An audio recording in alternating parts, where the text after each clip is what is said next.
نئی تھیوری تلاش کرنے ہوتے ہیں۔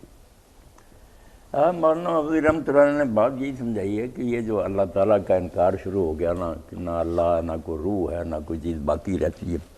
یہ عقل اور فکر سے پیدا نہیں ہے۔ یہ نہیں کہ ان لوگوں کو کوئی دلیل مل گئی کہ کوئی اللہ نہیں ہے نہ کوئی خدا، ایسی بات نہیں۔ یہ صرف جذبات کی پیداوار ہے کہ جب یورپ میں نشر احیاء علوم کی تحریک اٹھی،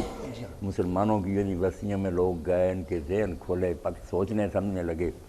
تو پادری لوگ جو تھے نا، انہوں نے جو بائبل میں تھا وہ تو الگ تھا نا، یونانیوں سے لے کر فلسفہ وہ بھی دین بنا رکھا تھا کہ زمین جو ہے نا یہ کھڑی ہے،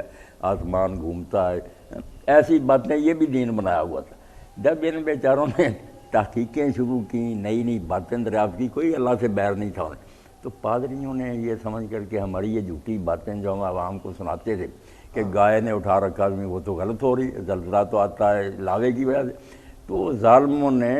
اللہ کے نام پر وہ چرچ بنا ہوا تھا، دین کے نام پر نہ انکویزیشن عدالتیں بنا دی، وہاں پھر ان کو پیش کیا گیا، 16-17 ہزار سائنسدان زندہ جلائے گئے، قتل بھی نہیں کیا، زندہ جلا دیا۔ تو پھر ان لوگوں نے سمجھا کہ یار اگر کوئی خدا ہوتا اور دین سچا ہوتا، اس کو کیا تکلیف تھی تحقیقات سے اور علم سے، وہ رنج میں آ کر پھر ہر روز قدم کی طرف اٹھتا گیا کہ یہ مذہب اور اس کی ہر شے جو ہے نا اس کی مخالفت کریں گے۔ یہ کلیسا اور چرچ جو تھا گرجا، اس کی بے وقوفی سے اور ظلم سے نا یہ لوگ پھر دوسری طرف چل پڑے، پھر بغیر کسی دلیل کے بہانے بناتے گئے کہ نہیں یہ چیزیں خود بخود اکٹھی ہوئی پیدا، ورنہ کوئی ثبوت نہیں ملا تھا کہ اللہ ہے نہیں۔ کچھ مدت تک تو نبھاتے رہے، آخر مذہبی لوگوں کے گھرانوں میں پیدا کہ اللہ بھی ہے، گرجوں میں جاتے تھے، بات کرتے تھے، بڑے بڑے سائنسدان سجدے کرتے تھے، مگر ساتھ ساتھ یہ سائنسی تحقیق بھی شروع رہی کہ اللہ کے بغیر ہی کسی طرح دنیا پیدا ہو جائے۔ تو مولوی صاحب کہتے ہیں پھر کب وہ محوم اللہ ساتھ چلتا، جو انہوں نے سمجھا کہ وہمی شے ہے، پھر چھوڑ ہی دیا کہ کوئی نہیں اللہ۔ کلیسا نے ظلم بڑا کیا۔ اب دیکھیں نا، جب گریلیو بیچارے نے دوربین ایجاد کی اور اس نے کہا زمین جو ہے نا گھوم رہی ہے، تو پیش کیا گیا پوپ کے، اب تلواریں چمک رہی تھی، آگ جل رہی تھی، تو اس نے پوچھا پوپ نے کیوں زمین کھڑی ہے یہ گھوم رہی؟ اس نے کہا جناب کھڑی۔ باہر نکلا تو لوگوں نے پوچھا کہ کھڑی ہے ہی گھوم، اس نے کہا ہے تو گھوم رہی، مگر پوپ صاحب کہتے ہیں کہ کھڑی ہے، کیا کریں۔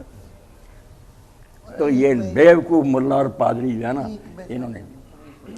اسی میں مضمون آئے گا کہ ترکی بھی جو الہاد کی طرف چلا گیا۔ اب کہتے ہیں نا مصطفیٰ کمال نے کہ یہ مولانا نے بتایا کہ اس میں قصور ملاؤں کا بھی۔ اب ترکی جو تھا یہ مرد بیمار کہلاتا تھا، علاقے چھین لیے، بالکل ملک غریب ہو گیا، یورپ یہی کہتا ہے مرنے کے قریب ہے۔ تو خلیفہ نے چاہا کہ یہ نئی وردیاں اور نئے آلات خریدے، انہوں نے بدعت کا فتویٰ دے دیا کہ نہیں یہ بدعت ہے، یہ کوئی نئے ہتھیار نہیں لینے چاہیے۔ اب انہوں نے سوچا کہ اگر ان کی باتوں پر ہے تو پھر ترکی تو گیا، اس مذہب کو انہوں نے پھر پھینک دیا کہ یہ کوئی دین نہیں، اسلام